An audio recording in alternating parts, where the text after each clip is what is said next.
Hey guys, it's Sean from Sackheads Radio. So, the first 15 minutes of the show we had some tech difficulties, and by 15 minutes I mean 45 minutes. We just got back from the trip, Sacco had been drinking the entire trip, he didn't set anything up right, and, of course, in typical Sacco fashion, he was late tonight, which is why he ends up in the cage. So you're going to join the show about 45 minutes in when we finally get it figured out. My good friend Dan Butcher, the editor-in-chief, Pundit Press, joins me and hosts the Sackheads Radio Show from July 15th, 2015. Now enjoy.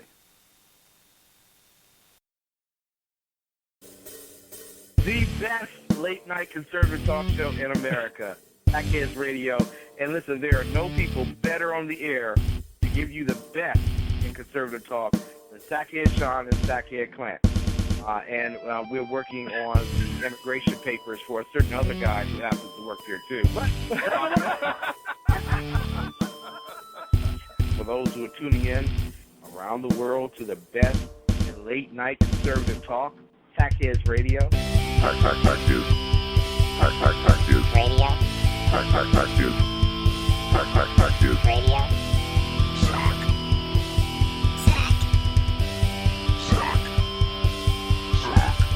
The best late-night conservative talk show in America. In America. In America. Into the silo. And in this web was a large, I'm pretty sure it was the biggest spider I've ever seen. Now, let's talk Iran for a minute. Well, you know what, Sean? Let me do this while you're fiddling around and messing with sound stuff. Let me kind of break down this deal for everybody, okay? Please, because please. I have heard. I keep hearing everybody doing shows criticizing the deal about how bad it is, and I hear Obama up on praising the deal, going after Major Garrett today because he dared to ask a tough question of Obama. But nobody is actually breaking down this deal in simple terms so that people can understand how bad it really is, and what the U.S. got and what Iran got. So I'm going to break that down real quick while you're messing with the sounds. And this is cutting through all the yes. Now, this is what we got in this deal, supposedly. And now it's written on paper, and I have the actual nuclear deal posted on Pundit Press. You can go read through all 100 plus pages of it if you want to, but I think I've broke it down into simple terms for you here tonight. Basically, here's what the United States got. Iran reduces by half the number of centrifuges actively enriching uranium. Iran reduces its stockpile of enriched uranium from about 5 tons to 300 kilograms. Iran repurposes its heavy water reactor at Arak so it does not produce plutonium. That's a bunch of BS.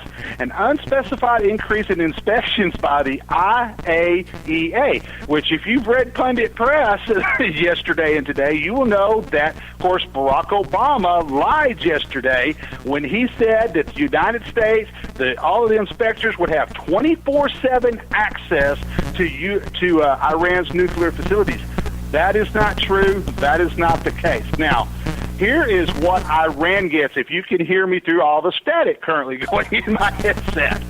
Iran gets sanctions relief, first of all. And with that sanctions relief, almost every type of U.S., EU, and UN sanctions are lifted. Also, repeal of 6 UN Security Council resolutions declaring the Iranian nuclear program illegal. Top IRGC and Quds Force terrorists removed from the sanctions list, including Qasem Soleimani, leader of Iran's campaign against U.S. soldiers in Iraq, and Ahmad Vahidi, mastermind of the 1994 Jewish Community Center bombing in Argentina that killed 85 people. The removal of sanctions list of approximately 800 people and legal entities, including 23 out of 24 Iranian banks, 100 to 150 billion to be unfrozen and given to Iran with no restrictions on its use to purchase arms and fund terrorism, including funding of Hezbollah, Hamas, and the Assad regime in Syria. Now, here is what happens. This is what Iran gets in regards to its nuclear program. They get to keep every one of their nuclear centrifuges. Iran keeps its entire physical nuclear infrastructure, including the enrichment facilities at Fordo and Natanz and the nuclear reactor at Bushehr. Iran is permitted to continue research and development on all of its advanced centrifuge designs, reducing nuclear breakout time at the end of the deal to weeks. Iran permitted to transition its allowed enrichment of uranium from older centrifuge designs to advanced designs. No anywhere, anytime inspections. Iran can delay inspection of any site for at least 24 days. No requirement that Iran fully disclose past nuclear weapons research and development. The P5+1 Western powers pledge to collaborate with Iran on nuclear technology. The P5+1 nations will also train Iran on how to protect its nuclear facilities from attacks. That means we're going to be teaching Iran how to protect its facilities from attack from Israel, the Saudis, you name it. Restrictions on enrichment, part of the sunset of the deal, are lifted after 8 years. If Iran is thought to have violated the deal, in order to snap back sanctions, a dispute resolution process must be undertaken that can last 2.5 months, after which the matter can be referred to the UN Security Council. At the UNSC, the reimposition of sanctions can be vetoed by Russia. What are the chances of that happening? Very likely, which stands to earn billions of dollars from arms sales to a non-sanctioned Iran. Now, here is what Iran gives in regards to concessions unrelated to the nuclear program. Ballistic missile embargo, the ballistic missile embargo is lifted. Conventional arms embargo is lifted after 5 years. Iran gets to keep, guess who? The 4 U.S. hostages. Ladies and gentlemen, if this is not making your blood boil, I don't know what does. Because Obama's arguments just distract from the one thing that is now a certainty, and that he has allowed a change in the dynamic imbalance of forces that had existed and that had helped maintain the larger peace since the breakup of the Ottoman Empire after the First World War. You have to remember there's been a millennial divisions between Persians and Arabs, and that these are very much aggravated by a deep religious divide. The prospect that the region will now go nuclear is very dangerous. I made this comment on Facebook yesterday that President Obama has lit the fuse on a nuclear arms race in the Middle East that began yesterday, ladies and gentlemen. It's just a matter of time before Benjamin Netanyahu, the Saudis, and various other Middle East nations start lighting the fires and kicking the tires and lighting the fires to deal with Iran's nuclear program. One other thing, with the lifting of the conventional arms embargo, Obama is also allowing the ongoing wars to escalate, and he is further allowing that escalation to accumulate with nuclear weapons, if not now, then in a few short years. Sean, I'm out of breath, my friend. I hope you got your mics working.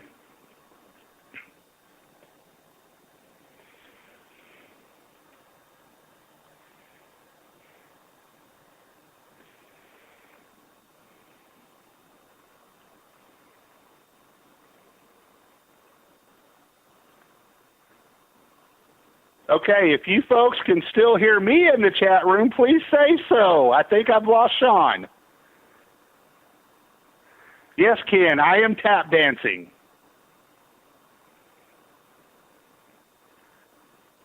Okay, Joe says that he can still hear me. Oh, boy. So, you're listening to the Sackheads Radio Show on SHR Media, Pundit Press, and wherever else out in the hemisphere, the atmosphere, the internet, wherever this show is going tonight. We are... Oh, this is a complete and utter cluster tonight. So hopefully Sean will be back with us. In the meantime, I am going to just stay on the air and ramble and ramble. And you know what? I'm going to start reading some of the, Sean, your thoughts on Obama's remarks on Bill Cosby? They were a distraction. I think that was a distraction question. let's face it, Obama uses this type of nonsense to distract from it. You know, why has he not mentioned, why has Obama not talked about the young lady that was killed in San Francisco? Hey, Sean, I think you're back, man. Can you hear me? Oh, wait a minute. Here we go. And Sean is gone again. And Joe wants to know my thought on Major asking the real question. Here's my thought on that. Did I lose everything? Oh, wait a minute. Hey, Sean, can you hear me? Yes. Can you hear me? Yes! Hey, I'm here! Here's the best part. I don't know where here is right now.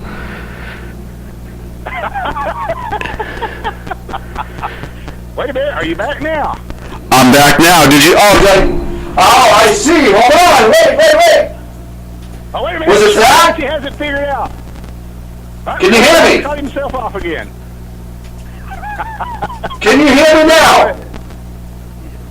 Barely. Sean, keep working on the mics, buddy, because you're coming in real bad, too loud, real staticky, the whole 9 yards. How about that? I'm going to answer Joe's question real quick about Major taking on President Obama today. Major Garrett has been one of the few that there's been a few others, from of the press corps that are not afraid to ask some tough questions. But Major Garrett has been, and mainly the ones that have asked tough questions have asked it of the press secretary. They've not directly confronted President Obama himself. So for Major Garrett to step up and do that was really refreshing and really brave for him to do so. And he asked a very tough question about President Obama and the 4 hostages remaining in Iran. And quite honestly, President Obama was very upset about that. He does not like the tough questions. He does not like to be questioned that way. He likes to be able to give his soundbite answers, his prepared remarks. And I fully expect that Major Garrett went off the prepared script, because it's very well known in this administration that they solicit the questions during the daily press briefings beforehand, and I'm sure, and they also do that before President Obama's press conferences. So I am pretty sure that this was a question that President Obama was not prepared for. He knew he was going to call on Major Garrett, but that was not the question that he was given that Major was going to ask, and it was great to do that. My personal thoughts on it is it will not surprise me one bit if CBS gets a call from the White House and Major Garrett is no longer a member of the press corps on Thursday or on Friday. And in all honesty, Major Garrett may be without a job come Thursday or Friday for having the guts to stand up and ask a tough question to President Obama. This is a president that thinks a lot of himself. He's a narcissist. He thinks that he's God's gift to everything, does not like to be challenged. And when this happens, he does give a lot of political payback, a lot of personal payback. You certainly see what is happening with some of the other people that have dared to challenge President Obama. Sean, are you back? I am. I'm actually doing it. Oh, really? Now I'm getting the echo.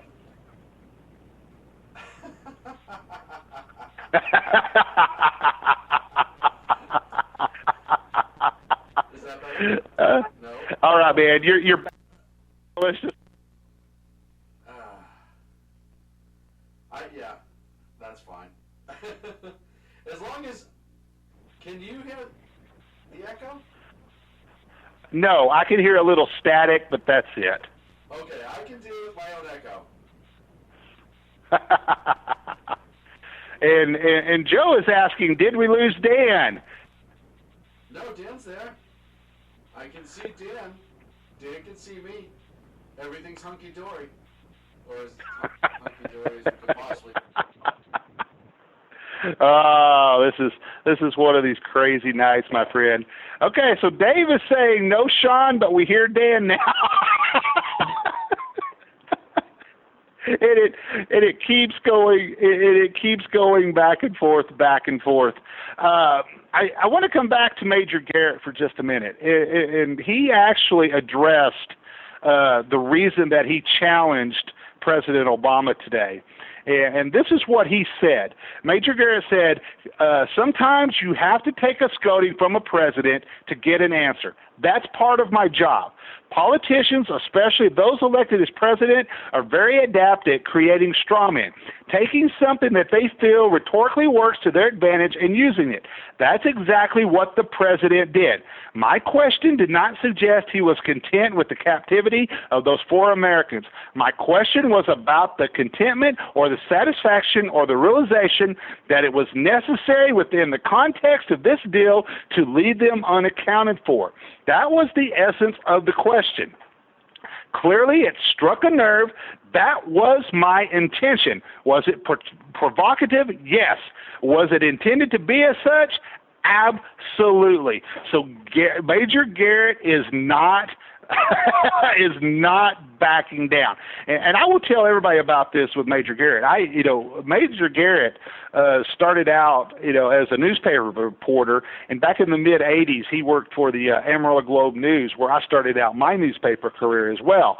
And so I can speak a little bit about Major. He is, as far as journalists go, he is definitely one of the ones that is one of the most honest, most respected. What you see is what you get from him. And so it's not very surprising that he did go after the president in such a way as this. I just wish that more of the White House press corps and more of the reporters would do the same. Okay, Sean? Hey, Dan, you can hear me? Hey, you sound a lot better. Don't touch a thing. You know why? Because I'm on my phone.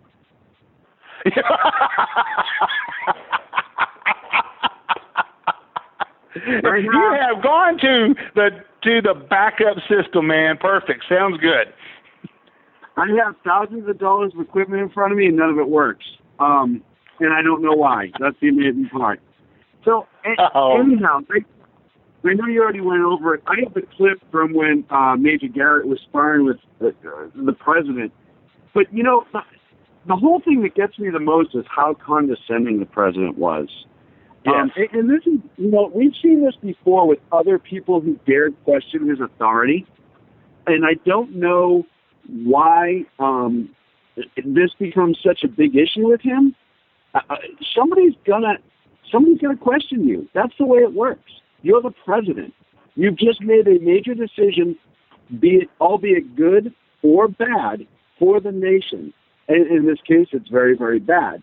However, either way, it is their job to question you on this. It is their job to get an answer. It is their job to dig deeper. And if this president didn't think that anybody was ever going to dare question him over whether or not the 4 hostages or prisoners, however you want to call them in Iran, played into this, he is out of his mind. Well, and you see this, you do see this on both sides of the aisle. You see it on the right, but really you see it even amplified and on steroids with our friends on the left. And I use Hillary Clinton's recent roping of the reporters during the 4th of July parade event, where they literally roped off the reporters and led them down, the street by a rope. Now, you have to remember, that's not the first time the Clintons ever did that. They took that, Hillary is very big, and the Clintons literally are very big from taking things from their political playbook. In 94, when Bill Clinton was running for president, during a campaign event in Arkansas, they used this same tactic. He was at a campaign event, walking down the street, meeting and greeting people, and they had the reporters roped off, leading them down the street, just like Hillary did. But with this president, it's he doesn't just do this with the press. There's a famous video. There's several videos floating around on YouTube where constituents, where voters have actually challenged the president, and you see how angry and how condescending he gets with them, talking down to them. I'm bigger than you. I'm the president. He forgets that he works for us. He really does. No, it's horrible. It's one of the most amazing things I've ever seen. He absolutely handles himself like some sort of bizarre dictator that I will never be able to understand. Every other president, at least one time or another, gets into a little trouble, right? We've seen that time and again. We will see that over and over again in the days. But this president didn't just get himself in a little sparring match with somebody who doesn't. He gets into that sparring match, and then, in an act of defiance, he turns to insult. And all of his press secretaries have done this, and he does this. Major, you know better than that. No. You just made Major Garrett, you just pointed to him like he was stupid in front of the entire world. He does know better than that. He knows you need to answer an important question, and that's why he had it. But no, it's mudslinging. Why is it mudslinging? Because he had no proper answer, which is why it took him 4.5 minutes to finally say something intelligent. Well, and here's the thing. And I'm going to bring this back to the nuclear deal, okay? President Obama, John Kerry, the rest of the administration, they do not realize that, President Obama's Middle East legacy is going to be the fact that he was played for an absolute fool by the Iranians. I want to, if this agreement was so great as Obama said it was, why didn't he say in his speech on Tuesday morning that he would embark on a campaign to show the people why it's good? But instead, he immediately raised what? The veto warning. If Congress, he was said he would veto any legislation from Republicans, Democrats, didn't matter who. He would veto it if it had anything to do with doing away or canceling this nuclear agreement with Iran. And once again, people have to realize that Iran got far more than in this nuclear deal that favors them. These negotiations were supposed to be strictly about nuclear weapons, yet at the last minute, the Iranians brought up conventional weapons, and the Obama administration turned over the whole kitchen to them. They can now buy anything they want. Also, the lifting of sanctions was supposed to cover just the nuclear area, yet the Iranians insisted so much, again at the last minute, that all sanctions are being lifted, including those on the Quds forces of the Revolutionary Guards. And, the ones that concoct terrorist acts throughout the world are fighting on Assad's side, and they're providing missiles to Hezbollah and Hamas for use against Iran. Let's face it, the Iranians were very, very clever negotiators. They kept giving Obama a taste of very near victory, meaning a deal, any deal, and then at the last minute, when Kerry and Obama were exhausted and hungry for any deal, they sprung the conventional weapons and sanctions trap, and Obama and Kerry did it, and with this deal, we're pretty much where we started. Iran's going to continue its nuclear quest, and Obama was true to form. He got a deal, any deal, just not the one that would have stopped Iran from getting nuclear weapons. Obama, John Kerry, the whole administration looked like amateurs negotiating against pros. And if that weren't bad enough, Obama chose to tie his hands behind his back to boot, and with any type of military enforcement being off the table. Yes. And no inspections of the military facilities on the other side. Amazing to me. So the IAEA cannot go into the military facilities that will most likely house at least the delivery systems, but there's no military action on the table. And I said this today, Dan, on my show. Here's the end game. And you know what? Part of me hopes that this is the plan, even as scummy and political as it might be. He knows he needs to do the plan, cut a deal in order to look good. He doesn't care who he cuts a deal with. Look at the red line in Syria. He will cut a deal with the devil in order to be able to go to his legacy. And everyone gets Sam crazy. I always think he's campaigning for his next stop, which is the Secretary General of the United Nations. Bingo. I always say that. So you cut this deal to look like the good guy. Look at me, United Nations. I brought peace to the region. I'm going to change things. Blah, blah, blah, blah, blah. Knowing, when I said this on my show today on Edge of Liberty, knowing that Israel will never, ever allow those facilities to get up and running. They will not allow them to get to the point that they will have a sophisticated enough delivery system and enough uranium to put on the tip of an ICBM. They will destroy it, and I bet dollars to donuts that the administration is counting on that. Well, you know what, Sean? Let's face it. Obama and Kerry could not even negotiate the release of 4 American hostages the Iranians are holding, quote, "it's a sign of good faith." Now, today, there's a new Middle East, and it's one where there's a nuclear arms race underway. For people that don't realize, for nearly 100 years, the West helped keep the area relatively peaceful. First with the British and French help, and then after World War II with the United States. Barack Obama has changed all of that. We've been watching revolutions and more recently wars in many places, and that's just the beginning.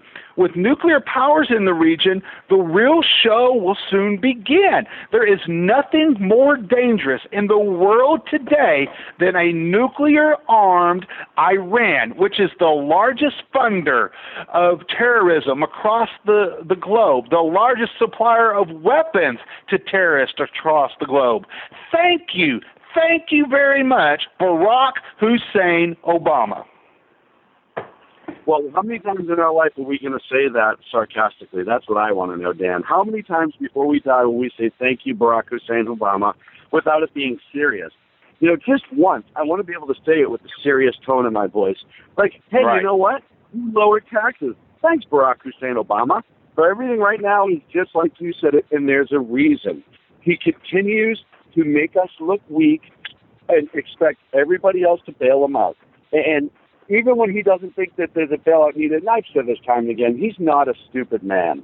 He is not a stupid man. I know, and even our chat room will say, oh, you know, he's a moron, but he's not a moron. He is a very, very intelligent man with an agenda. And that's even more dangerous than incompetence and stupidity.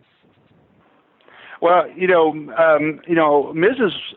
Butcher and I were actually having this argument over dinner last night. And if anybody's ever listened when Jane's on the radio with me, we don't always agree with our discussions, and it makes wonderful conversations. And I'm hoping she'll come wandering in the room here in a minute because she might add to some of this. But one of the points that I brought up is that in Barack Obama's mind, in Hillary Clinton's mind, in Bernie Sanders' mind, in the progressive mindset, they truly, truly believe that this nuclear deal with Iran is the way to go. They truly see this as the way to peace in the Middle East, and that is not the case. It's just like with their economic reforms, with Obamonomics, with man-made global warming. You have to remember that all of these things are theories. A lot of people, you constantly hear, Barack Obama and our progressive friends argue that the science is settled as far as man-made global warming. It's not settled science. It's not proven science. It is nothing but a theory that has not been proved by science. And that goes to the economic policies. This goes to the economic policies of President Obama, all these academics he has in his administration. They do these on all unproven theories. And that is what his foreign policy is based on. unproven theories. And when you see this stuff put into the real world, the complete, you have to remember that, President Obama, they still claim that a lot of their very, very massive failures that they've had fighting terrorism, in dealing with ISIS, they still claim Yemen as a model of success for President Obama fighting terrorism across the globe. But when you put all of these things all of these theories into the real world, whether it be man-made global warming, whether it be progressive economics, you have seen that complete and total failure with raising the minimum wage to $15 in Seattle and now Los Angeles, the disastrous results there, what progressive policies in real world, being exposed to the real world, have done to Detroit, Baltimore, Washington, D.C., whether it's social justice, wealth redistribution, you name it. And now you're seeing the total failure of their foreign policy theories, dealing with Iran, dealing with Russia, dealing with South Korea, dealing with Cuba, you name it, the complete and total failure of this being exposed to the real world. Sean, it's making the world became a much dangerous place to be yesterday with this nuclear deal. Well, and it's like everything else. This guy does not do anything with the best interest of the United States. Ever. He's on this world's government mindset. Everything he does is calculated to appease a world government mindset. That's something that drives me insane, right? That is something that, beyond a shadow of a doubt, makes me more angry than anything else. Marco. Hey, guess what? We can hear Sacco saying, check mic 1, check mic 1, check mic 1. Good evening, Sacco.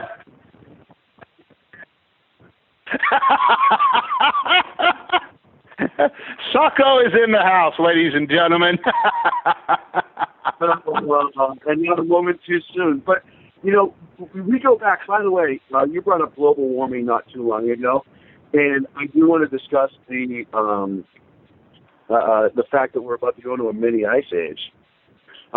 Because that's important. We talk about unproven science, and that's right up there. And they're going, we're going to have a solar flare. But when we talk about all these sciences that are unproven, I'm going to get off my rant for a quick second. We talk about these sciences that are unproven, Dan. The first thing that I always bring up are eggs. When I talk about science, I always bring up eggs to people. And people always say, what do you mean eggs? You remember, and you may have heard this before from me, you remember when eggs were completely good for you, every single one, no matter what. You remember that? And then do you remember when eggs were bad again?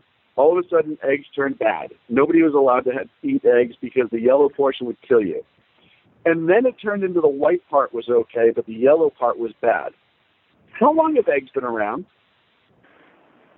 Since the beginning of time. How long have we had science studying eggs? 200 years, right? Well, you could even say that we've had science. You could even say that we had Neanderthals studying eggs, throwing them and saying, "Hey, this is cool. This makes great cave artwork." Different things like that. But I always tell everybody when it comes back to global warming, and we'll use this for an example, is always follow the money. Global warming, just like race baiting, is a billion-dollar industry.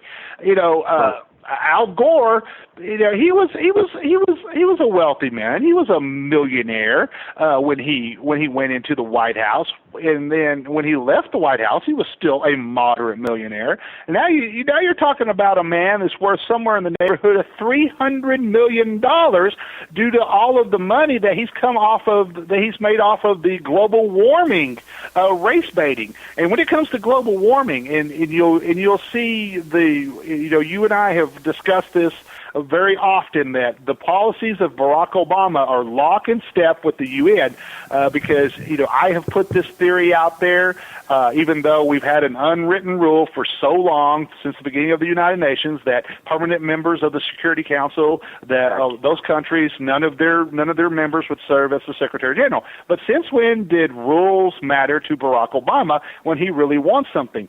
And Barack Obama is absolutely loved by the United Nations. He is exactly what they would love to see in a Secretary General. They would love to have a Secretary General from the United States because they believe it would help them with their agenda, such as wealth redistribution, which, by the way, ladies and gentlemen, when it's all said and done, that is all man-made global warming is about. It is about wealth redistribution from the wealthier nations to the poorer nations. Bottom line, end of discussion, that's what it is about. And then you've had people like Al Gore seize on to this that have been able to make a very, very generous living off of this.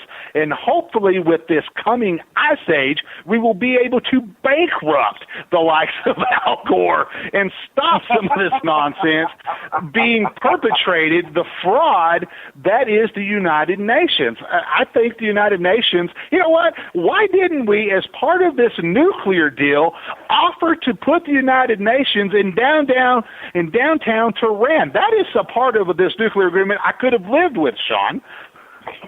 Yeah, I would actually, yeah, I could have. Here's what I could have lived with, actually, in this agreement, and completely honest. Iran gets nothing until they stop threatening to kill Israel, threatening to kill us, and have 5 solid years of acting like a mature and intelligent country. And when they can do that, and they can prove that to us, then I will start talking to them about solar panels.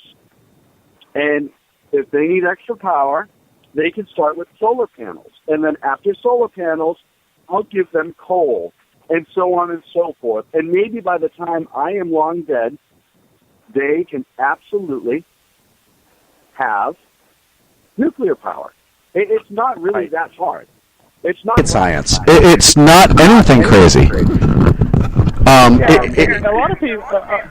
A lot of people don't know that back in the 1950s, under the Eisenhower administration, especially when the Shah had come into power, that the United States was actually very much in favor of countries in the Middle East having nuclear power, Afghanistan, Iran, Iraq, etc. But at that time, these countries were actually, people don't realize that the Middle East during the 50s, early 60s, mid-60s were the most modern nations in the world. Look at what has happened to Afghanistan. Afghanistan was a very modern nation, but these radical Islamists have driven them back to the Stone Age, and you're seeing that happen in Iraq, and you're going to see the same thing happen in Iran as long as the mullahs are still in control, and they're going to get in bed with ISIS eventually, ladies and gentlemen. Don't be fooled by that. Iran and ISIS will start working together at some point. Iran is actually, their formal name is the Islamic State of Iran, and it is that for a reason. And so, Chuck, I would make the argument that I would never allow the likes of Iran to obtain any form of nuclear power, for weapons, for power, anything. Because the bottom line is their entire history is filled with nothing but terrorism, and for the foreseeable future and the far future, it is filled with nothing but terrorism. And Dan, you can hear me now, right? Do I sound much better? Well, I can hear you now. Okay, good. It's one of those things, Dan. It's so nice to actually have a microphone in front of me. I don't feel like a weirdo. It's one of those things. We lost you, Sean. Oh no! Hey, is my mic live? Hopefully, we'll get Sean back on here. Sacco, do you have the mic live? Once again, you're listening to the Sackheads Radio Show on the SHR Media Network, on Pundit Press, on wherever we're broadcasting tonight. God knows where with what is happening tonight with tonight's show. What's the Live 365 setup? We're kind of. Hey, wait a minute. Here we go. We're There we having go. a lot of fun Am I with there? the sound check. You might have him adjust you. You're still kind of staticky. Still a little staticky. I'm getting okay, but at least I'm here, right? Like I'm in the room. You are I'm not. here, I'm not.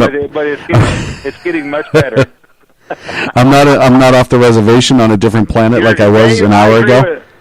I agree with Dave. You're kind of overdriving your mic a little bit. Okay, how's that?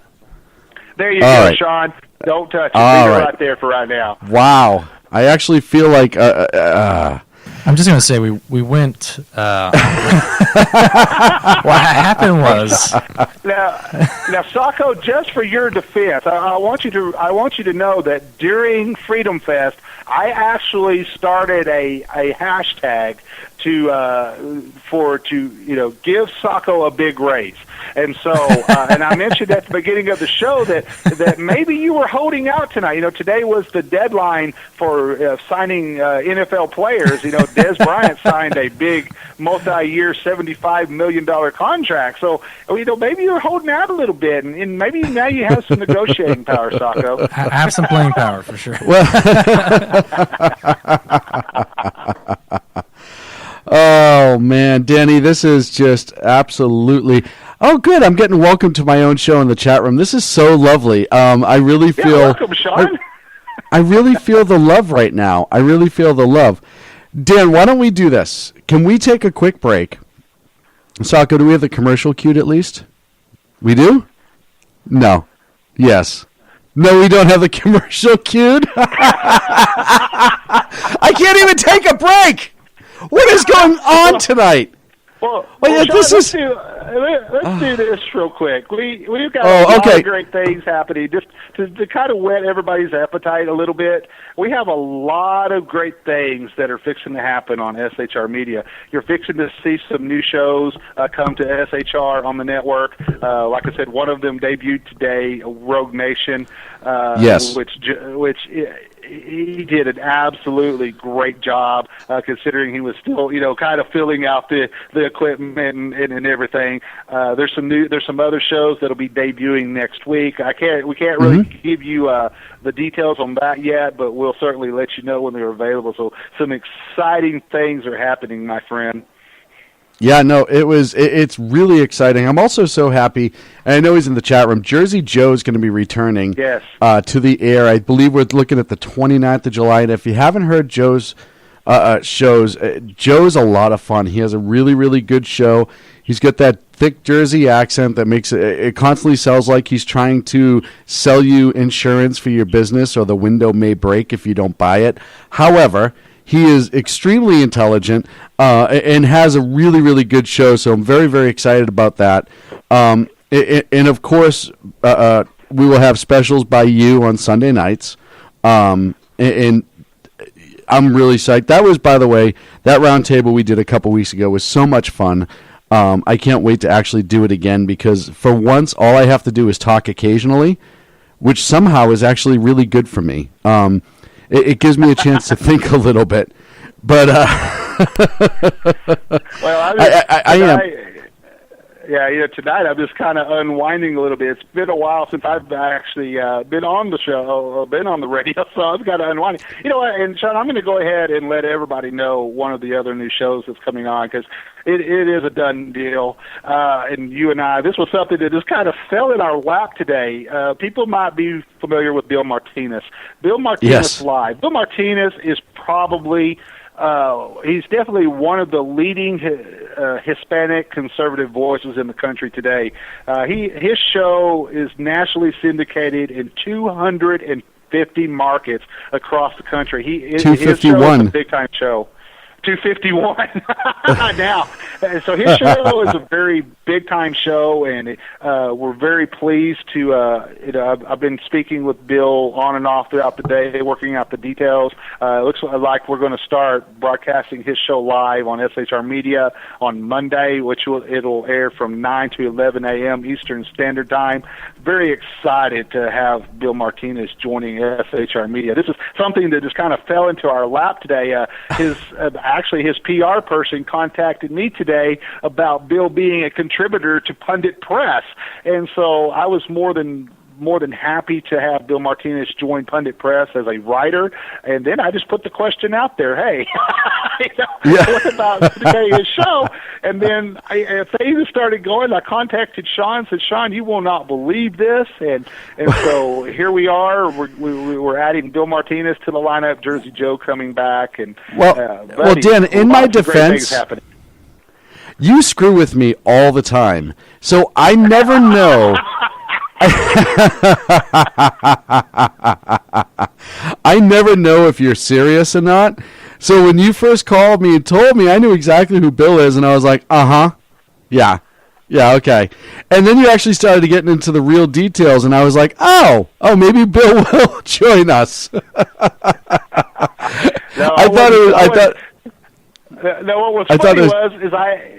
was funny was that what I'm normally, Sean and I are notorious for trying to mess each other up before we go on the air, whether I'm hosting Edge on Fridays or, so usually, 10, 15 minutes before airtime, I might mess with him, with some ludicrous breaking story out of the UK or something like that, which by the way, one time when I was messing with him about a story, and these are legitimate stories that run in the British media, was about an exclusive investigation they were doing on whether Yetis were real or not. And I'll be damned if he didn't start his show with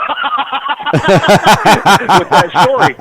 And so, anyway, I hit him today about 30 minutes before showtime with this. What was happening, and so I could understand why you were going, yeah, whatever.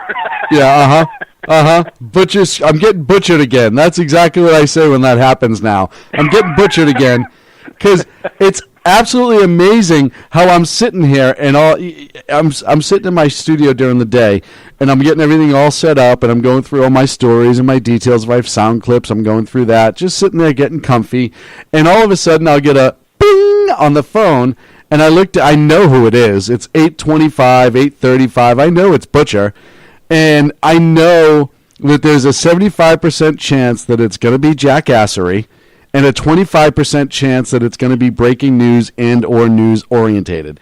Either way, like you watch a train wreck and you watch a train derail and sail off, and it's almost like its own strange way of beauty. I have to look at my phone, because I can't help myself knowing that it's probably going to be you screwing with me, but there's a chance you're going to get me a story to go live with before anyone else has it. Well, now, in my defense, it's because you're always giving me a lot of grief on the air. Hey, second best newsman in the business. I'm a target of a lot of stuff, Sean's stuff on the air as well. So it all works out in the. Well, and I've told you in the past, Dan, that a lot of people yell at me because they think when I give you a hard time that it's absolutely serious, and they have no idea how much more fun that actually makes it for me. Right. Because I'm not getting you. I know you know better, but I'm getting everybody else, and my little sick little brain absolutely enjoys every second of that. All right, now we're ready for a break. Dan, can you hang on the other side of the break? Hey, you bet, man. We're having too much fun tonight with this train wreck. We're going to be back here on the Sackheads Radio Show live, sort of, on the SHR Media Network. Stick around.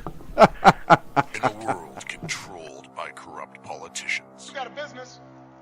You didn't build that. A team of ordinary men emerge from the ashes to give voice to the voiceless and hope to the hopeless. Sackhead Sean. Dude, I'm not saying calf for the stupid promo. Sackhead Clint. All good friends of ours usually show up drunk. Also starring Socko as the producer. I'm a little bit drunk, 'cause I'm drinking. They are the Sackheads Radio Show. Every Wednesday at 8 p.m. Pacific on shrmedia.com.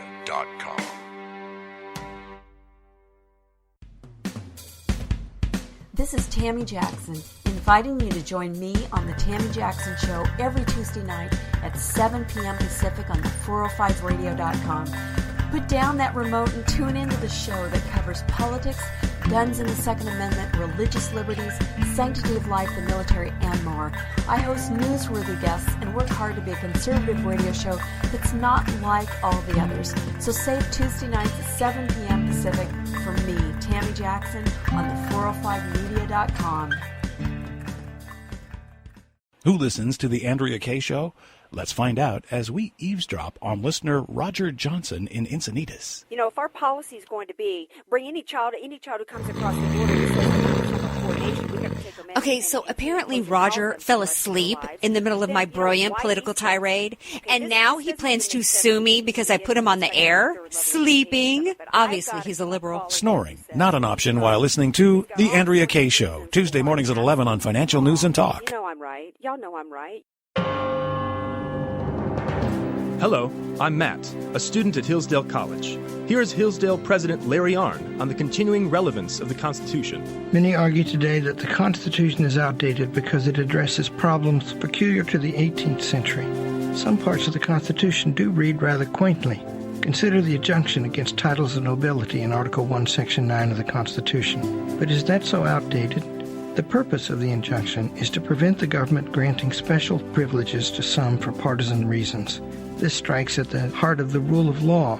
The crony capitalism so common today is a place where the government bestows favors and tax dollars on some businesses to give them a leg up over others.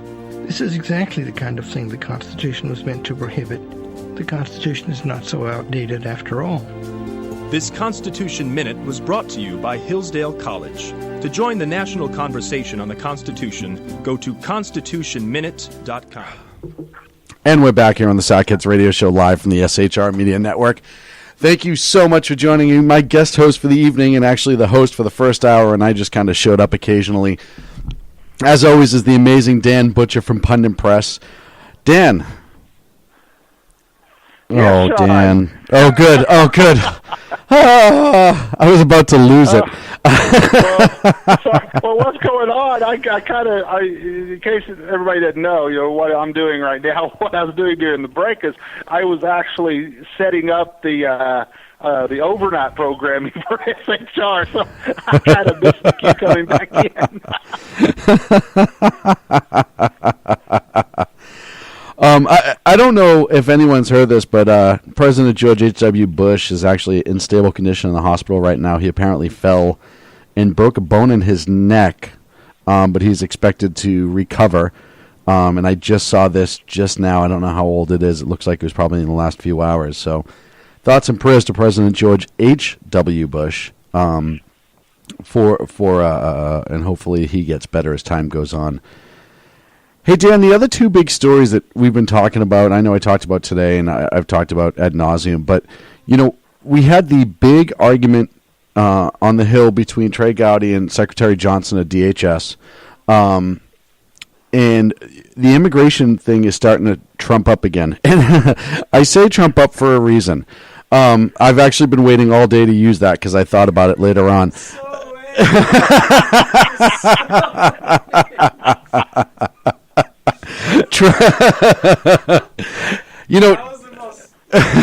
Even Sacco's laughing at me on that one. You have Trump in some polls actually pulling ahead as the front runner for his conversation about immigration.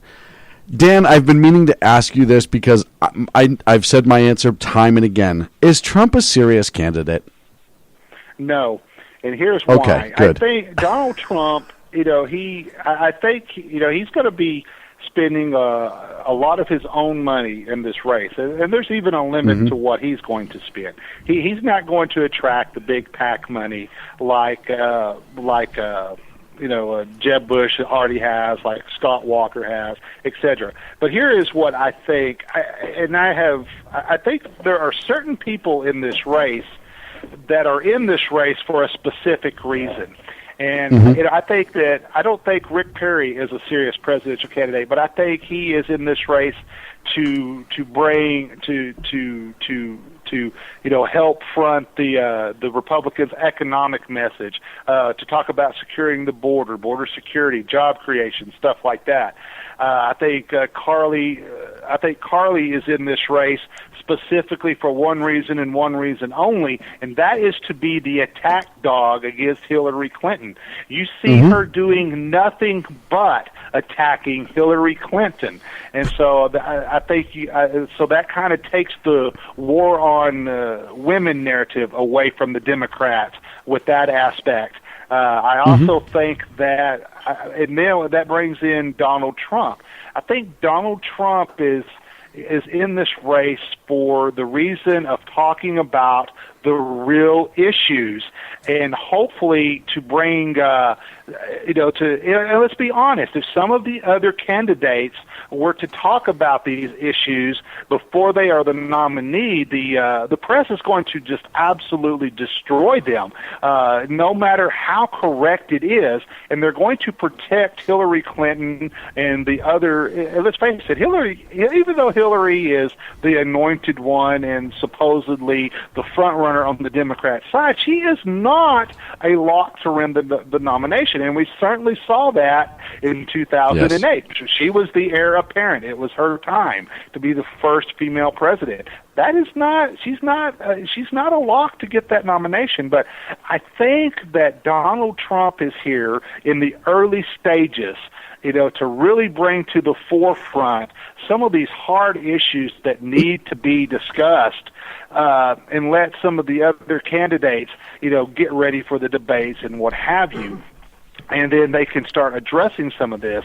I think it's been a very big mistake for some of the candidates to distance themselves from Donald Trump, because let's be honest, he is speaking the truth. Donald Trump is speaking exactly what I am thinking, what you are thinking, what Mary is thinking, what Dave is thinking, what Joe is thinking in the chat room.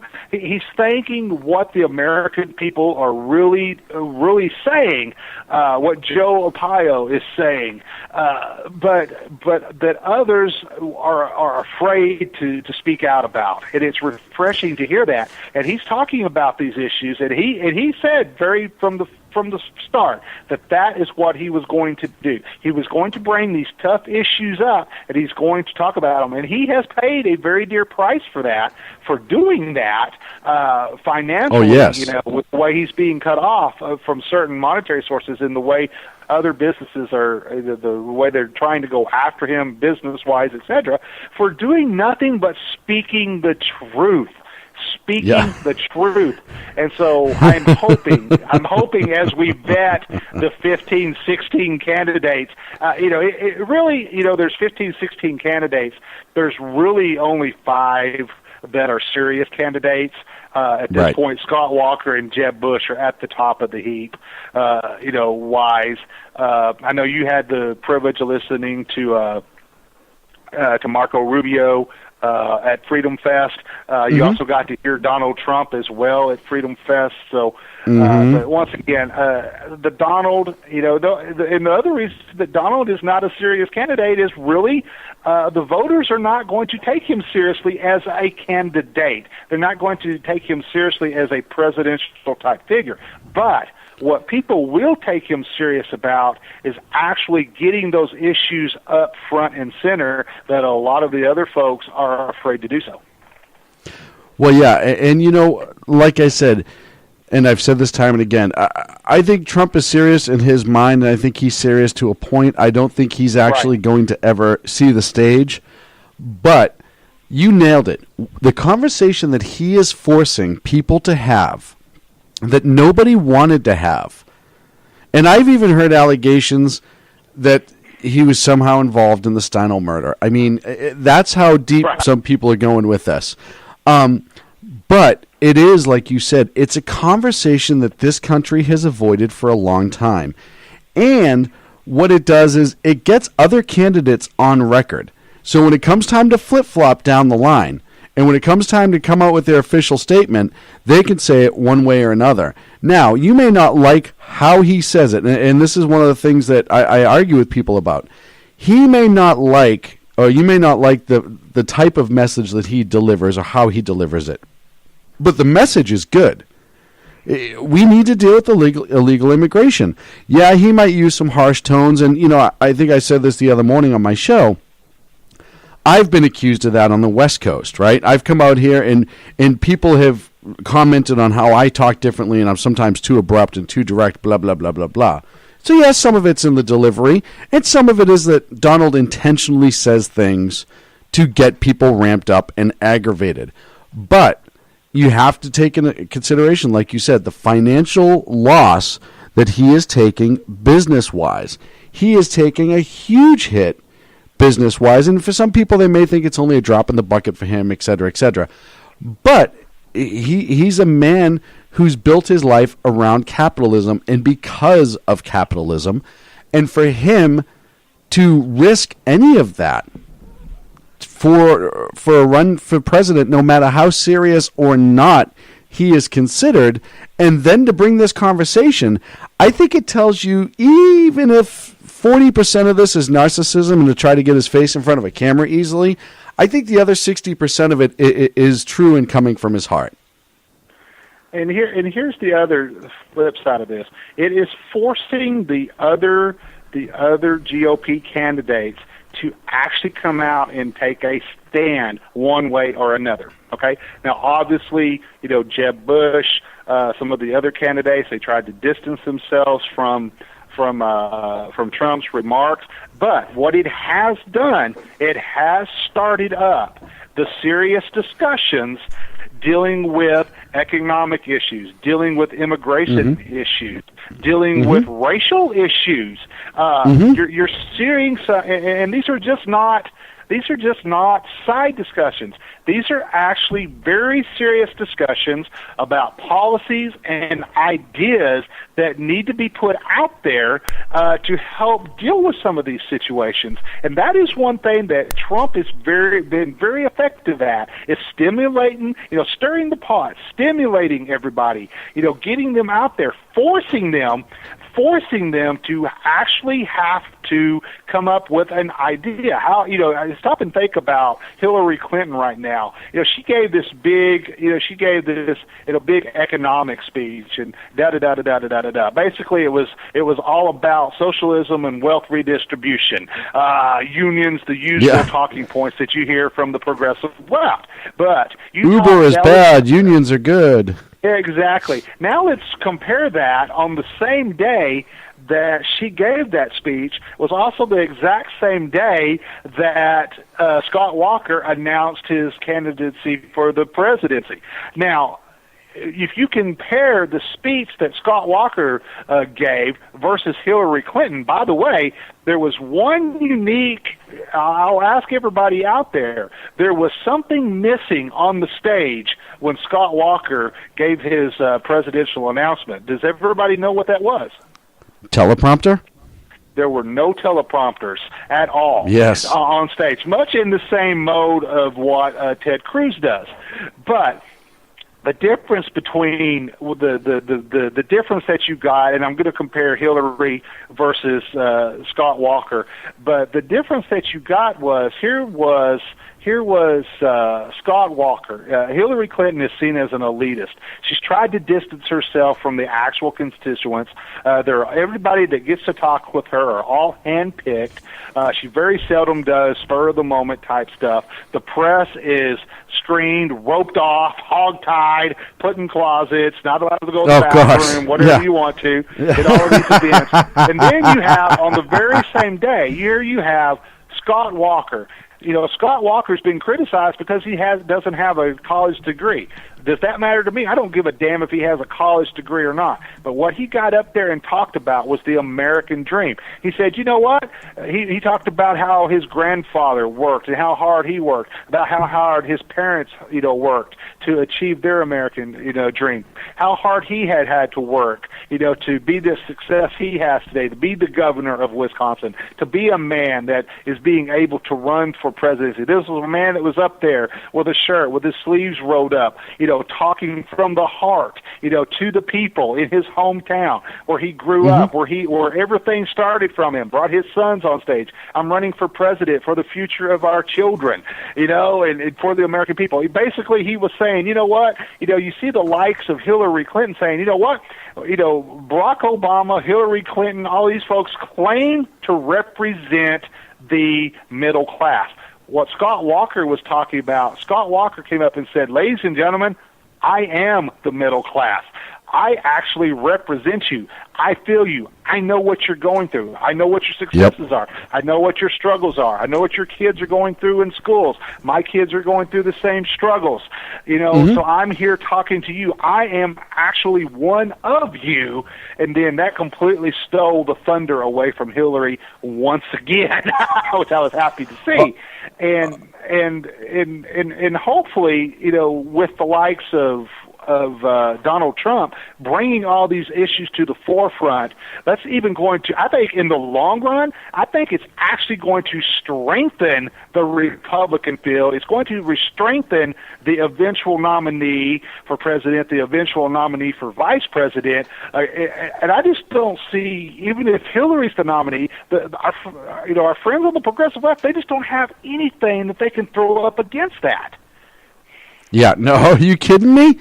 They have nothing, and that's the thing is, Sanders is an establishment, a full-time life politician. He's got money. You talk about O'Malley. O'Malley's the same thing, right? He's got money. He's been in government for years and then paid millions of dollars in speaking and all this other stuff that he did after the fact. You look at Hillary, we all know what Hillary is. She hasn't driven a car since, 1981, 1982? She has no idea what the single mother or mother and father of two kids who have to work full-time jobs go through every single day to put food on the table. You look at Scott Walker. He knows damn well how to do it. You look at Ted Cruz. He's another one. He came from pretty much middle class as well. There was no silver spoon there. Marco Rubio, the ultimate American dream story from his parents, right? I mean, they immigrated here from Cuba. Their son was born here, is now a senator running to be president. That is the ultimate rag for riches story. So you look at the Republicans, you look at the conservatives, you start to see people who understand and connect to middle class and connect with struggle and connect with working every day. You look at the left, and as much as they like to point fingers, if you will, at the uber extremist rich white, they're the ones. They're the ones who are the absolute worst, and they're going after unions, which are strangle small business. They're not going after unions. Hillary's supporting them, like you said. They're constantly trying to increase government to take more of a role in your every day-to-day life to control it. It's the opposite of what most conservatives want to do. We can have the arguments over which one, but it's a ridiculously far difference between the two parties. And, for the parties of pointing fingers being the Democrats, they are the ones that have the least amount of proverbial ammunition going into this race. They're the ones who are the white elite rich people. Sean, I'm going to bring this up real quick because, and I know that people that have listened to me on Edge to Liberty and other shows have heard me say this before, but this presidential election is probably the most important presidential election, not only in my lifetime but the history of this country, and here's why. On the Republican side, you hear the Republican candidates. You're getting a theme from all candidates. Whether it's Jeb Bush, we all have issues. Let's face it, we all have. I don't want Jeb Bush to be the nominee. He's not my guy. But he's is he anyone's guy? Yeah, that's what I'm thinking. But bottom line, through the field, through the serious candidates, the one underlying theme that you see developing through this is the American dream. You can be a success. Anybody can be a success in this country. You don't need a handout. A hand up is a completely different thing, which I am more than happy to do. A hand up to help somebody, more than happy to do. But so you see that reoccurring theme. You can be anything you want to be. You can be successful if you work hard. You earn it. You can live the American dream. And then on the Democrat side, which I'm not even say, because the Democrat Party now is really turned into the Progressive Party, a socialist party almost, if you want to put it that way. You have Barack Obama is often said to be a student of Saul Alinsky, okay? Which we all know that to be true. He is certainly a student of Saul Alinsky. Hillary Clinton is a disciple of Saul Alinsky. You're talking about Hillary Clinton actually worked side by side with Saul Alinsky. She is a disciple. There's a big difference between being a student of and being a disciple of Saul Alinsky. Tremendous. That makes Hillary Clinton a very dangerous person to become president of the United States. And then you couple that with the fact that there's no question who the vice presidential nominee is going to be on the Democratic side, and that's going to be Julian Castro, former mayor of San Antonio, the current HUD secretary, who, by the way, is overseeing Barack Obama's grand plan of urbanizing all of America, all of this utopian nonsense that we have seen destroy the likes of Detroit, Baltimore, destroying our nation's capital.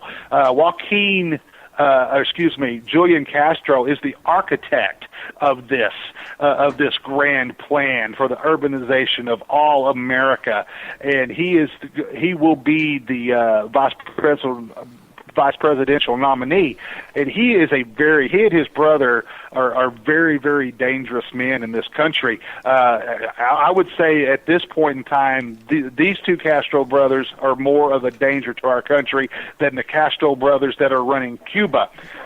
Their mother was one of the founding members of one of the most militant groups in our country today, and that is La Raza. So that's all you need to know about these guys.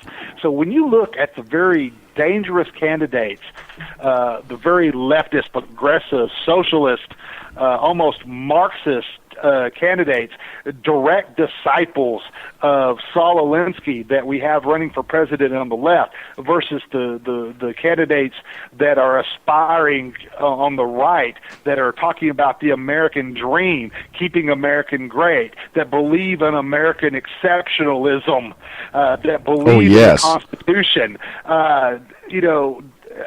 It's a no-brainer. But the problem is, Sean, is people like you and I, through our radio shows, through our websites, all of our folks that are in the chat room. A lot of them are show hosts of their own.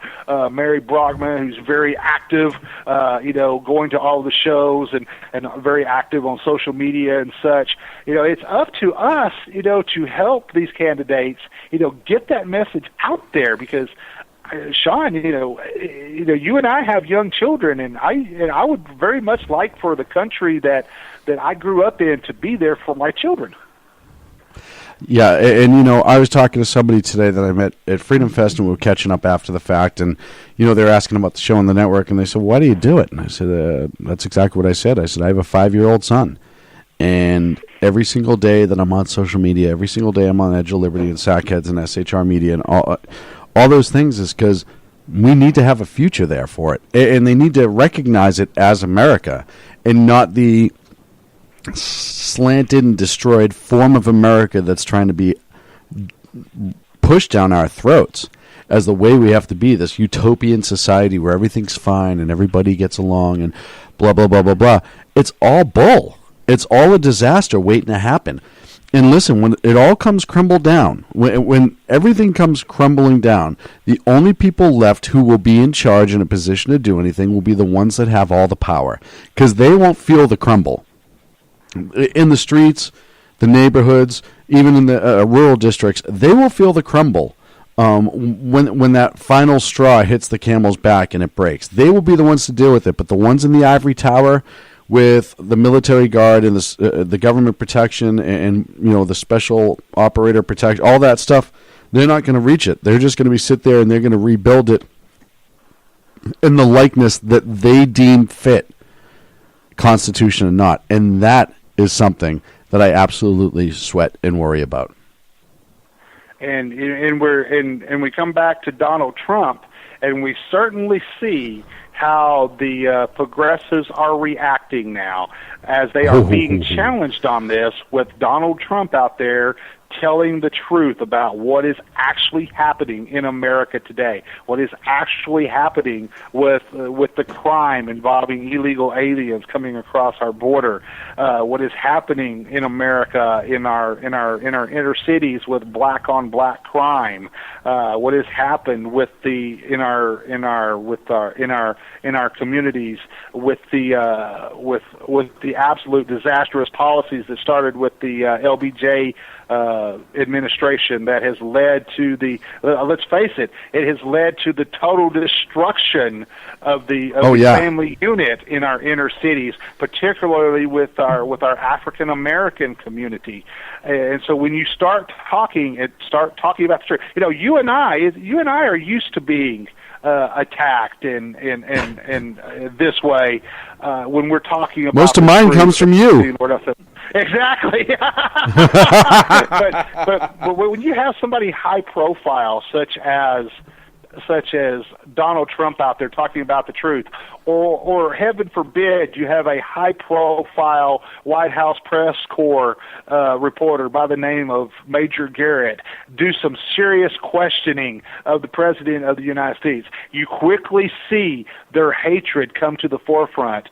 You see how defensive you get. What's funny is when you actually present facts, figures, actual ideas and solutions to these folks, they have no answer. They have no solutions of their own. It comes back to what I was talking about earlier when I was ranting at the beginning of the show.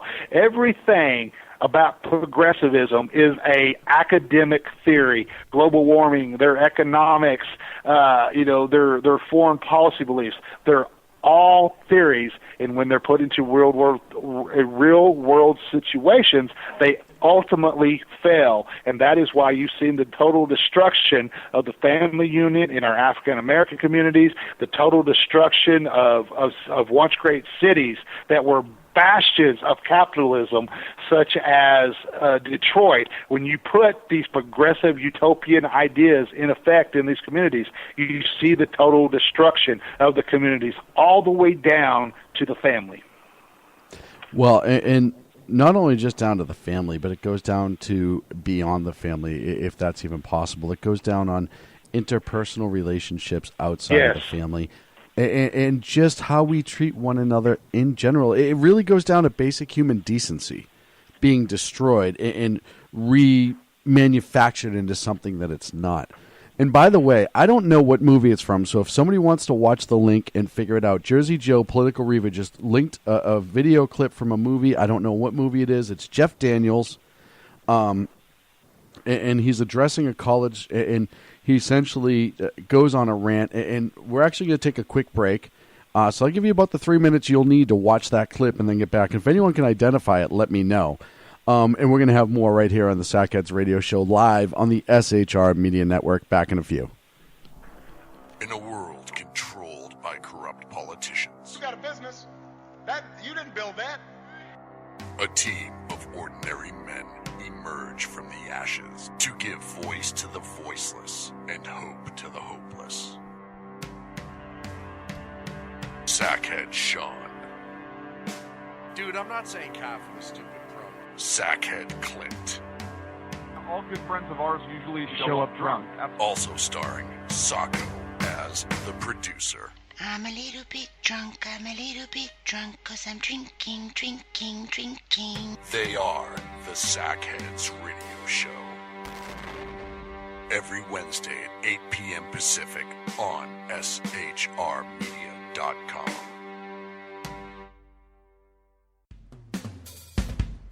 This is Tammy Jackson, inviting you to join me on The Tammy Jackson Show every Tuesday night at 7 p.m. Pacific on the 405radio.com. Put down that remote and tune into the show that covers politics, guns and the Second Amendment, religious liberties, sanctity of life, the military, and more. I host newsworthy guests and work hard to be a conservative radio show that's not like all the others. So save Tuesday nights at 7 p.m. Pacific for me, Tammy Jackson, on the 405media.com. Who listens to the Andrea Kaye Show? Let's find out as we eavesdrop on listener Roger Johnson in Encinitas. You know, if our policy is going to be bring any child who comes across the border and says coordination, we have to take them in. Okay, so apparently Roger fell asleep in the middle of my brilliant political tirade, and now he plans to sue me because I put him on the air, sleeping. Obviously, he's a liberal. Snoring, not an option while listening to The Andrea Kaye Show, Tuesday mornings at 11 on Financial News and Talk. You know I'm right. Y'all know I'm right. Hello, I'm Matt, a student at Hillsdale College. Here is Hillsdale President Larry Arnn on the continuing relevance of the Constitution. Many argue today that the Constitution is outdated because it addresses problems peculiar to the 18th century. Some parts of the Constitution do read rather quaintly. Consider the injunction against titles of nobility in Article 1, Section 9 of the Constitution. But is that so outdated? The purpose of the injunction is to prevent the government granting special privileges to some for partisan reasons. This strikes at the heart of the rule of law. The crony capitalism so common today is a place where the government bestows favors and tax dollars on some businesses to give them a leg up over others. This is exactly the kind of thing the Constitution was meant to prohibit. The Constitution is not so outdated after all. This Constitution Minute was brought to you by Hillsdale College. To join the national conversation on the Constitution, go to constitutionminute.com.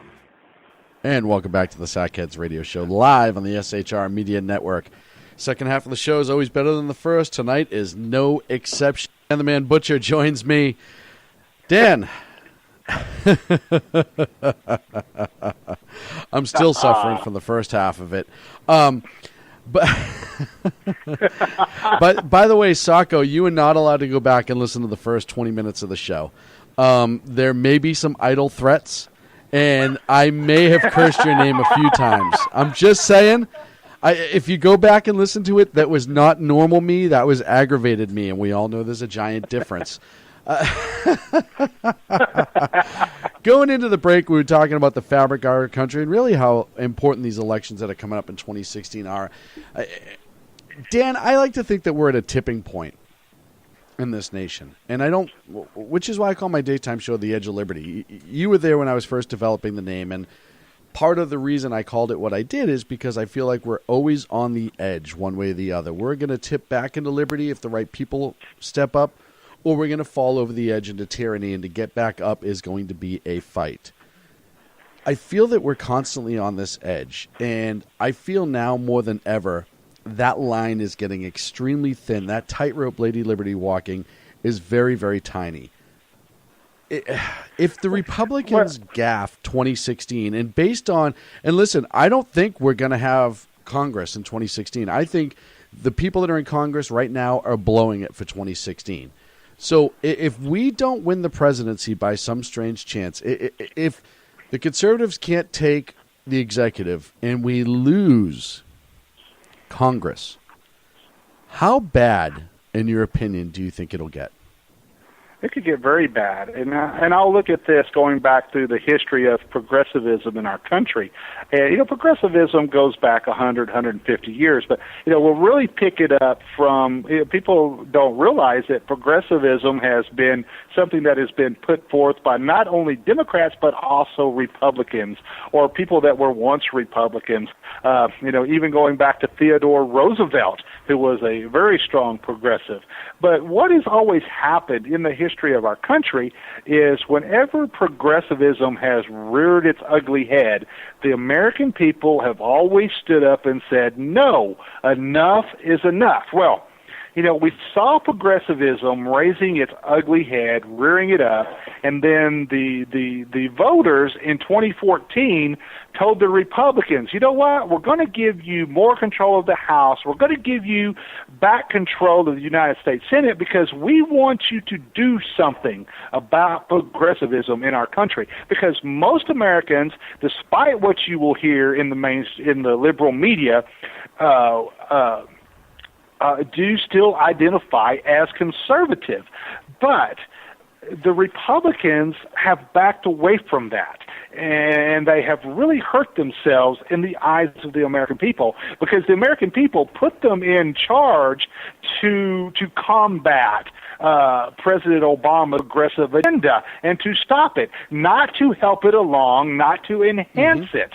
And what has happened now is, especially heading into 2016, and why this election is so important, is because more than any time in our history, the progressives really feel emboldened, especially with the recent Supreme Court decisions dealing with gay marriage, dealing with Obamacare, etc. How often are you hearing progressives calling the gay rights movement the new civil rights movement of our era? That is absolutely making Martin Luther King Jr. roll over in his grave, folks, to make such ludicrous claims as that. It's absolutely asinine to make that comparison. But because of the gay marriage issue, they are more emboldened to not only, to take on floral shops, to take on marriage chapels, to take on bakeries, to make you bake a cake for a wedding, for a gay wedding.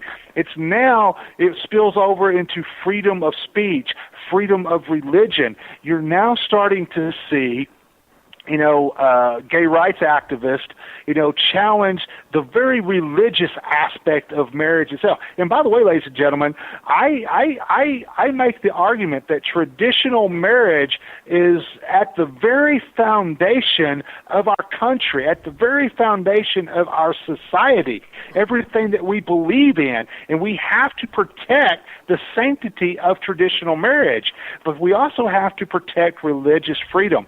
We recently saw that the sisters lost their court case against the Obama administration. Now we're forcing nuns to have to provide contraceptive care to their employees. That is how the stupidity, the lack of common sense that is taking hold of our country. And with that, the progressives have become more emboldened. They're really feeling very strong, and that is very dangerous for our country. And if we allow, and once again I go back, if we allow a direct disciple of Saul Alinsky to get into the White House, such as Hillary Clinton, folks, you will, I'll make this prediction right now.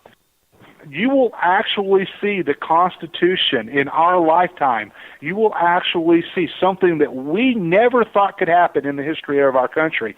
But you will actually see the Constitution of our country rewritten. Yeah. No. We'll be so far up the river, it won't matter what kind of paddle we have. Right.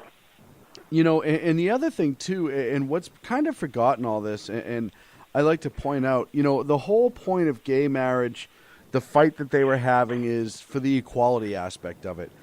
A lot of marriage licenses are now being changed, and because they wanted husband and husband put on it or wife and wife, and a lot of marriage licenses are now being changed to spouse and spouse.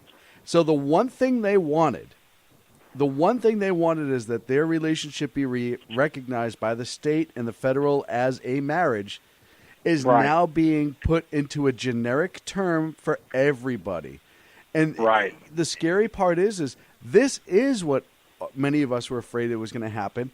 It turns everything into a generic term. And I say it, and I know people get mad when I talk about gay marriage, and I say this, I don't care what people do in their own homes. I don't say anyone cannot love another person. That's not for me to decide and or judge. What I'm saying is nobody else should be forced into a position of acceptance, and nobody else should be forced outside, or for churches, outside to change their way of life and their beliefs. As long as their beliefs are not openly hurting physically somebody, hurting somebody's feelings is not necessarily a crime. And that's the thing that's driving me crazy. And now you saw one of the lawsuits, I think it was for a cake, the woman was saying that she had heart issues because they denied making her a cake and all this other stuff. It's ridiculous. It's a lie. You're just trying to ruin somebody else in the name of your cause, and that's more damaging than somebody saying, in my opinion, I'm sorry, due to my religious beliefs, I can't bake that cake. There's a huge difference in that. It's the difference of malice. When you're using malice to justify and move forward, and again, I've said this before, if churches want to recognize gay marriage and before gay marriages, I don't care. That's not for me because they have the freedom of that religion just as I have the freedom to do what I want to do in my religion. But at the end of the day, malice is the key here. When you're doing something with malice aforethought, you are doing it with deliberate intention. Oftentimes to harm is usually what follows, but not always. But you're doing it with a plan. You're doing it for a purpose. Saying, no, I don't believe I can bake that cake because of my religion is not malice. It would be malice if you lied about it because you didn't want to. That's a little bit different. But if you are a strict Catholic and you don't recognize it, well, hey, that's that person's right. But now with the decisions we're seeing and with the Little Sisters and some other ones, we're seeing the government come in and strip away that First Amendment right, push down one group's freedoms to lift in other ones. And that's not true lifting. That's pushing one group down to meet the other one, and there's a gigantic difference. Lifting is when you bring them up equal. Well, it's not equal when there's malice involved. They don't deserve that equality. And there are some out there who will tell you they think they deserve more rights. And again, I really don't judge anybody for their relationship. I don't. I don't believe in it because I believe people are people. But when you're using it as a position to do harm to somebody else, when you're militant about it, that's where it's scary. I equate it in the sense to, I will equate it to the race issues going on in the 60s, but it's the other side. They're the ones being the bullies right now. Right. And Sean, you and I both know, homosexual people that are in our lives. I have several gay friends. But I don't approve of their lifestyle. It's not my cup of tea, just like my lifestyle is not their cup of tea. But the biggest thing that they want to do is they just want to live their lives. They want absolutely nothing to do with the militant, gay, progressive activist. They want absolutely nothing to do with it. And now what we're seeing with this, you talk about the nonsense that is developing from this. You actually have 21 members of Congress, Democratic senators and House members that have introduced legislation for the federal government to no longer recognize the terms husband and wife.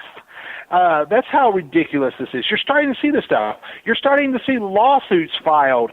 We've had a lawsuit. One of the big arguments that we had against recognizing gay marriage was the other avenues that this would open up. And one of the big arguments is that it would open up the legalization of polygamy. And so we've seen a Utah man that has already filed a lawsuit to have polygamy recognized, and he now has a precedent to do so. This could also lead to the legalization of pedophilia.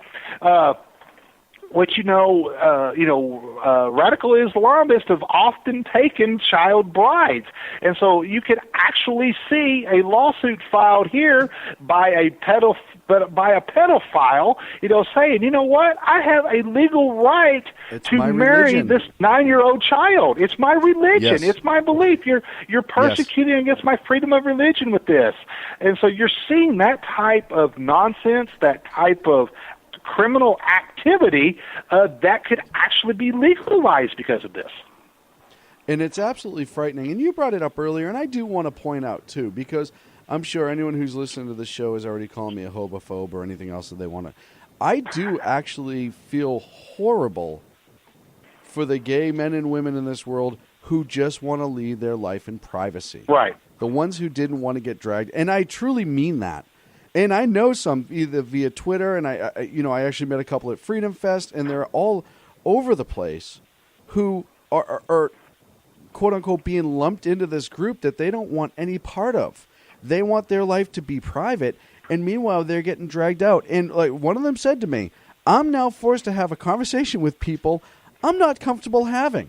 I don't talk about my relationship with people, and now people feel that it's okay to come out and ask me about it.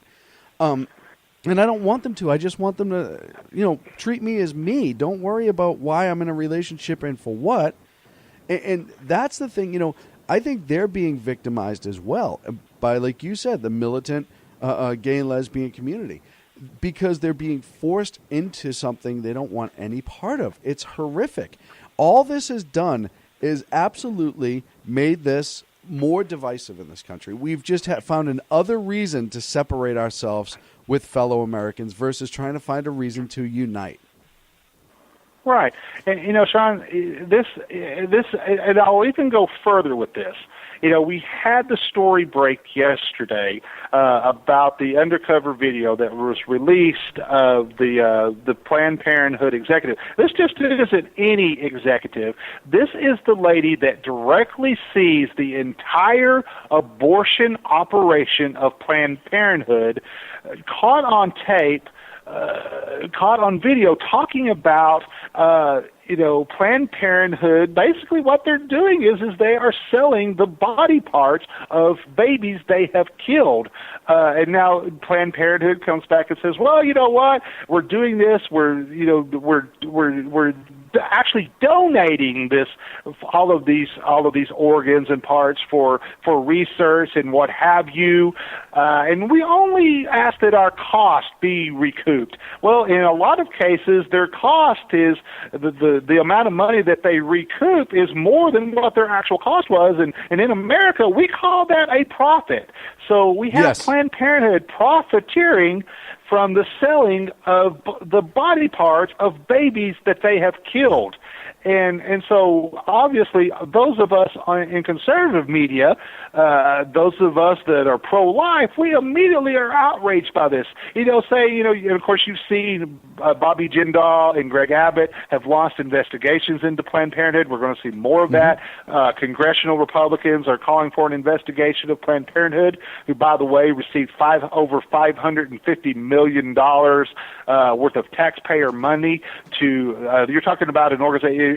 For these people that make the argument that Planned Parenthood is purely for women's health, that's a bunch of BS, ladies and gentlemen. Planned Parenthood is in the abortion business. They provide 40% of the abortions in this country today with taxpayer money. And it's even enhanced even more with Obamacare. But you see how... And it started with eugenics. Yeah, and you see how awesome the thing. We are appalled by this. We are this. But yet, our friends, progressives, they look at this and say, oh, you know what? That's that's not even a baby. That's not even a life. This was dealing with women's health, and there's just a clump of cells that they were doing, that they were donating. It's no big deal. No big deal at all. Planned Parenthood tried to play this off as medical research. And you see their reaction to this. It's the same type of reaction that we're seeing from, the militant gay rights activists who are trying to force, let's face it, they're trying to force a fundamental change in the religious beliefs of people with what they're trying to do now. And you've seen the same thing with abortion over the years, where the sanctity of the very sanctity of life is being downplayed by these folks. Well, it's the sanctity of our way of life as well. And, like I said, Margaret Sanger, when she first started Planned Parenthood, she was all about eugenics. And it was all about trying to essentially get rid of the black race and limit the black race. It's well documented. And now, if you look as to who is most affected population-wise by Planned Parenthood. I said Planet Hollywood earlier today too, Dan, when I was talking about this. I am still in Vegas, apparently, mentally. But it's still a majority of it is black children who are being aborted through this more than anybody else. And it's targeted in these communities. It's targeted in black, low-income communities. That's where they have the highest concentration of Planned Parenthoods. And, you know, it's absolutely frightening to me to think that this goes unnoticed by a vast majority of Americans. They still view Planned Parenthood as this bastion of safety and, you know, an alternative choice to being stuck with the child that you created for the rest of your life. It's frightening to me. And I'm not saying, you know, when I talk about abortion, I understand that there are sometimes medical and criminal purposes. I really do understand that. I believe that it should be well documented, and I also believe that it should be done by a doctor in a professional environment. But what we see with abortion today, this Plan B, if you will, for pregnancy, and then you look at, you know, instances like Planned Parenthood selling off baby parts, like they're car parts, like it's nothing. Oh, and, you know, I said this morning, we were talking about our conversation, oh, I didn't even know there was such a big market for hearts and this node and that node, and she's eating a salad like she's a monster, in my opinion. I equate her to the salesperson equivalent of Dr. Kermit Gosnell. And I really do that. And a lot of people could say, Right. oh, come on, that's extreme, and you should... No. She's talking about these aborted children like they're car parts, like they're nothing to her. Oh, it's so... it was amazing to hear that it was blah, blah, blah, blah, blah. No, it's frightening. It tells you that she is a seriously disturbed lady. And I got into an argument with somebody on Twitter last night, Dan. I don't know if you heard this earlier today, but who was telling, you know, he was trying to use Paul the Apostle's story in all of this and saying, well, she should find God. And then he kind of directed a little bit at me because I said, no, she should rot in hell. If she finds God, that's fine. That's between her and God. That's not for me. But she needs to go to prison because she is in violation of the law, in my opinion, and she's breaking it. And she needs to go to prison. If she finds God, great. But you know what? She has to answer on this planet before she goes to the beyond. You know, we can't make excuses for this sort of behavior in our society. We need to stop. Right, and people don't, and I want to really stress, and I know we're fixing out of time with the show, but this development. You know, Planned Parenthood tried to play this off as, and as well as, you know, members of the Obama administration and high-ranking Democrats, they've come to the defense of Planned Parenthood, saying, you know, hey, you know what? This was just an attack by a well-funded organization that has it in for Planned Parenthood, trying to discredit Planned Parenthood. You know, this is similar to other things. But look at the long history of abuses and illegal activity that has been exposed that Planned Parenthood has done with taxpayer dollars. I think this one could possibly be the breaking point, because you're talking about, if depending on the extent of this and you know, if they're selling, you know, dead baby parts across state lines and stuff, they are in direct violation of federal law. You cannot do this. They are breaking the law, and this might finally be the one thing that the Republicans in Congress can use to cut off funding to Planned Parenthood. The only question remains is do they have the guts to do it? Do they have the guts to be Donald Trump and stand up to the progressive left? Do they have the guts to do it? And no. And Sean, I'm afraid that they don't. I really don't think they do. I don't think they will, and I don't think they absolutely have the spine to do it, because they're politicians and all they do is run for office the next day. They don't do what's right anymore, and that's the sad part. So I want to end the show. We have 2 minutes left. I want to end the show on a good note, Dan, and this is something you and I can both get behind one way or another. The American League won the Midsummer Classic last night and will retain home field advantage in the World Series this year. Now, the only, which I really am happy, I'm an American League fan, right? And you're an American League fan too, if I'm not mistaken. Right. And So finally, we have one win this week, and that is the American League will have home field advantage. Finally, that's it. That's the only win we get this week in America, I think. But you know what? We're going to take it and run with it. Ladies and gentlemen, go ahead. And you know what? Go ahead. Sean is a big Boston Red Sox fan. I'm a big Texas Rangers fan. So anyway, huge. But I'm nowhere near the big Texas Ranger fan that my wife is, who actually yells at the television during ball games. My daughter, who's sitting here with me, is just dying right now. Yeah. Which always brings me back to the saying I say to you all the time: never mess with Mrs. Butcher. Ever mess with Mrs. Butcher. Exactly. Don't even think about it. Ladies and gentlemen, Dan Butcher, the editor-in-chief of Pundit Press and the permanent Friday host for the Edge of Liberty on 1360 AM WNJC in Philadelphia. Sir, thank you so much for joining me this evening. I greatly appreciate all your help.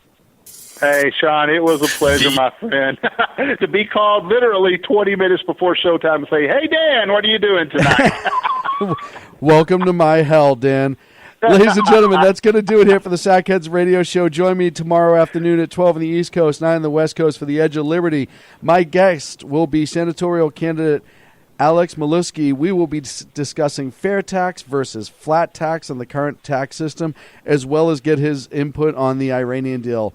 Join us next Wednesday right here at 11 on the East, 8 in the West for the Sackheads Radio Show. Stay tuned for all the great shows on the SHR Media Network. Talk to you soon. The best late-night conservative talk show in America, Sackheads Radio.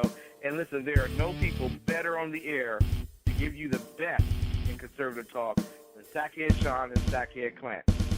And we're working on immigration papers for a certain other guy who happens to work here, too. For those who are tuning in around the world to the best in late-night conservative talk, Sackheads Radio. Sack News. Sack News. Radio. Sack News. Sack News. Radio.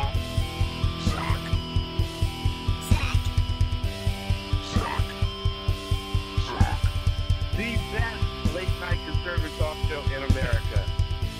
In America. In America.